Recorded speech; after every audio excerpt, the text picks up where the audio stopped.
Hey everybody, I'm Dan Murrell, and this is my review of Fast and Furious Presents Hobbs and Shaw, the first true spin-off from the Fast and Furious series, starring Dwayne "The Rock" Johnson as Hobbs and Jason Statham as Shaw. And if you've seen the trailers for this movie, or if you've seen a 30-second ad for this movie, or a 10-second ad for this movie, or even really the poster for this movie, then you know exactly what this movie is. This is the high-octane spin-off series starring two breakout characters that were added to the Fast and Furious family in the later series of films. They're now on their own adventure, globetrotting, trying to stop the spread of a deadly virus. Joining their crew is Vanessa Kirby as Hattie. She is Deckard Shaw's sister, and the villain Brixton, played by Idris Elba, who's essentially a superhero. He's a super soldier, cyber-genetically enhanced, unkillable, unstoppable. He's a Terminator. And if you're off board now, then just don't go, because this is the kind of movie that just embraces the fact that Idris Elba is playing a Superman. As he says in the movie, he's Black Superman, and rolls with it. If you know me, if you've seen the reviews that I've done about Fast and the Furious or talked about the franchise, you know that I am not the biggest Fast and the Furious fan. But I liked this movie, and I'll tell you why. My issue with some of the Fast and Furious movies, particularly the last one, The Fate of the Furious, was that it seemed like it was split between trying to be the big, dumb fun that is oozing out of every pore of Hobbs and Shaw, and trying to ground it in a far more serious story around people on airplanes with guns to their heads. And I didn't think those two things met. I thought that the dour, grim stuff brought down the bigger action stuff. They're two vibes that I didn't think met.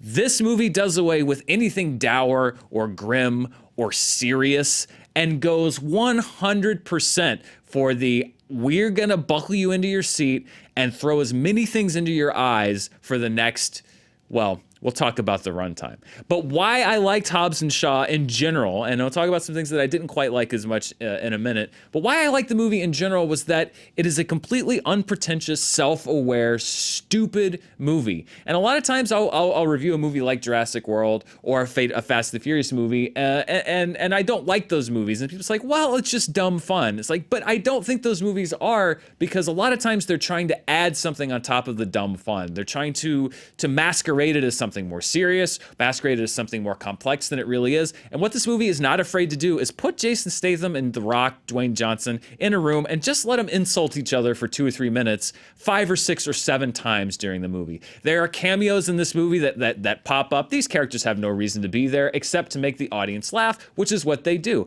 The action in this movie, I thought, was really good. David Leitch, who directed the film, we know that he can direct action. We've seen his work in the Deadpool franchise. We've seen his work in the John Wick franchise. And what I like about the action in this movie is that almost every single one of the action sequences is directed and edited and shot in a way that you can actually tell what's going on. And I know that may seem very simplistic, but the fact of the matter is that a lot of action movies, their action sequences are just random shots jumbled together and edited together so quickly, you just see a glimpse of something. There's no sense of geography, there's no sense of space, there's no sense of direction. The car chases and the fights in this movie are well choreographed and well shot and edited so that you can actually tell what's happening. So instead of just seeing some mindless pictures and sound and noise and jumble of images that eventually overwhelm you, you're engaged. You know where the cars are or where the motorcycle is, what these characters are doing, why they're doing it, what their objective is. Now, is it stupid? Yeah, of course it's stupid. The Rock literally holds onto a helicopter at one point in this movie. You're seeing this. I mean, come on, look at this. If you're not on board with this right now, you're not on board with the movie.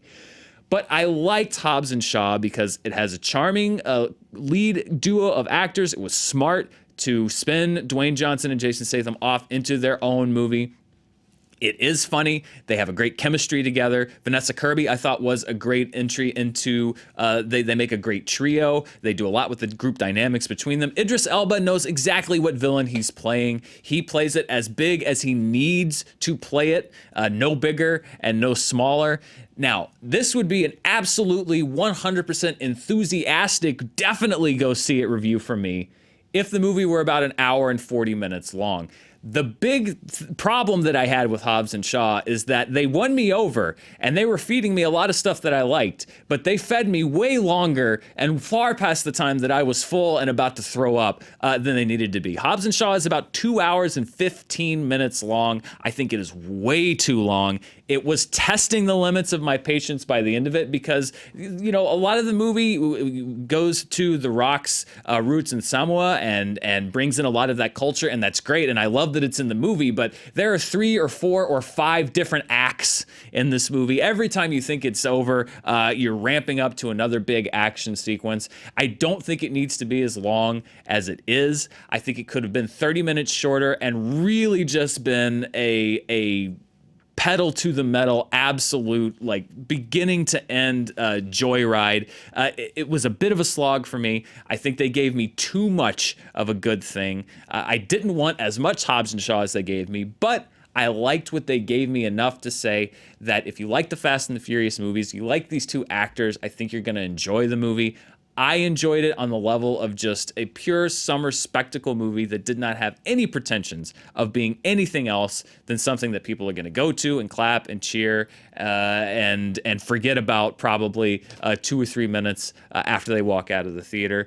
You know, despite wearing out its welcome, Hobbs and Shaw succeeds on the back of some great action and a winning cast. So it's actually a recommendation from me to go see Hobbs and Shaw. Just know that it is exactly the mindless summer film that it promises to be, which in the case of movies like Transformers that tries to pile that mindless fun on top of endless repetition of a convoluted plot that makes absolutely no sense and action scenes that also make absolutely no sense. Hobbs and Shaw is actually able to get that formula right, and it proves that you can do this kind of movie. You can do this kind of stupid summer movie in a way that's actually entertaining and doesn't require you to sacrifice every brain cell in your body in order to enjoy it.